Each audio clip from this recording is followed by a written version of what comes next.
Welcome to our channel. In this video we will review some facts about human trafficking. But before we start, please like this video and subscribe to our channel for future updates. Human trafficking remains one of the most heinous crimes of the 21st century. Proof that, even in our democratic era, society still has many issues to address. Thanks to human trafficking, millions around the world find themselves subjected to slaves, generally for the remainder of their lives. With these human trafficking statistics, you may learn more about this heinous crime. Human trafficking typically subjects its victims to one of three types of servitude. First, there is bonded labor, sometimes known as debt bondage, in which people are forced to pay off any debts they owe. It is, ironically, the most typical manner for people to be pushed into human trafficking, but it receives the least attention from the media. This type of servitude usually involves people laboring for more than they were owed. Second, there is forced labor, which occurs when people work under threat of punishment, typically as unskilled labor. Forced labor is commonly used in the service industry, agriculture, and even the manufacturing sector, particularly in the Third World.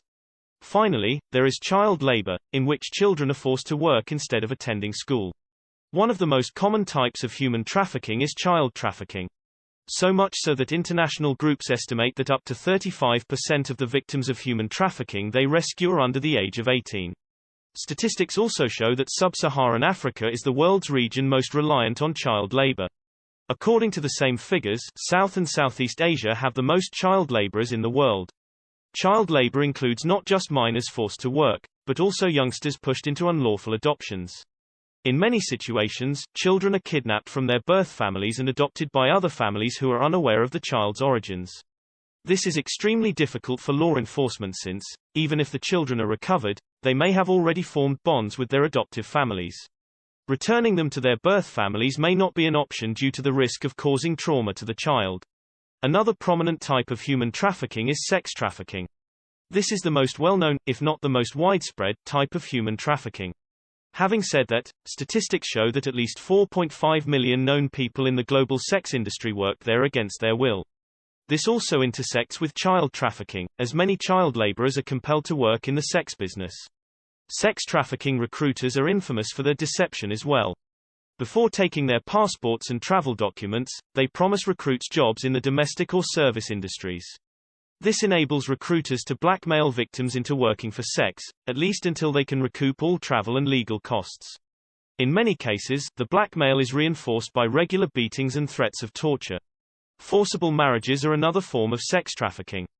This involves one or both participants in a marriage being pushed into a relationship against their will. It also intersects with child and sex trafficking and is particularly prevalent in China and Southeast Asia. In many circumstances, resolving the problem is extremely challenging because victims find their new life to be better than the ones they left behind. Many victims, in fact, refuse to see themselves as victims and prefer to stay with their spouses rather than return home. Forced marriages technically do not classify as human trafficking under the Palermo Protocol, making matters even more difficult for law enforcement. Human trafficking includes the illegal organ trading. This frequently entails forced organ donations and sales that take place outside of authorized government oversight. In many situations, the victims are unaware that an organ has been removed and go uncompensated for their loss. Unfortunately, this is also one of the most difficult parts of human trafficking to combat. The legal organ trade has a very limited supply of available organs, which all prove to be quite expensive. In contrast, the illegal organ trade has a larger supply and lower pricing. For many desperate patients, the risk of obtaining contaminated or substandard organs outweighs the risk of receiving contaminated or substandard organs. Many people willingly and illegally sell their organs because they are desperate for money and cannot get it elsewhere on short notice. Several variables have been identified by experts as encouraging human trafficking. Poverty is by far the most motivating cause for human trafficking. People are forced to make desperate decisions when they do not have a steady source of income for themselves and their families. This makes them vulnerable to recruiters, who take advantage of the victim's conditions by promising a stable income. Limited educational options also foster human trafficking by limiting the future prospects of the least fortunate. Efforts to combat the problem face a number of obstacles. The unlawful nature of the sex industry in many nations is one of the oddest issues. As a result, sex workers are forced to operate illegally, exposing them to organized crime. Countries with a legitimate sex industry, on the other hand, had lower incidence of sex trafficking instances. This is due to the fact that legal operation places the industry under government scrutiny. This enables law enforcement to ensure that only voluntary adults work in the business. Sex workers have better working conditions and social standing in nations where the sex business is permitted. Other problems include countries' differing legal approaches to human trafficking. Human traffickers might take use of each country's diverse policies to get past them, preventing a united approach to solving the problem. Even after being rescued, victims face both immediate and long-term consequences. Developing a dependent on their captors is one of the victim's short-term repercussions. This appears to be a sense on the part of the victims that they deserve to be treated as they are, which acts to dissuade them from rebelling. Other short-term repercussions include neurological diseases caused by their condition's psychological effects. Depression, sleep difficulties, suicidal tendencies, and potentially even psychopathic tendencies are among them. Long-term, there are incidents of former victims becoming exploiters themselves, similar to how child abuse victims become abusers in adulthood. This stems from a desire to exact retribution on others for the trauma they have endured. Post-traumatic stress disorder, PTSD, is also widespread among past victims, necessitating costly and long-term medical treatment to address. Some have disputed the concept of human trafficking in general.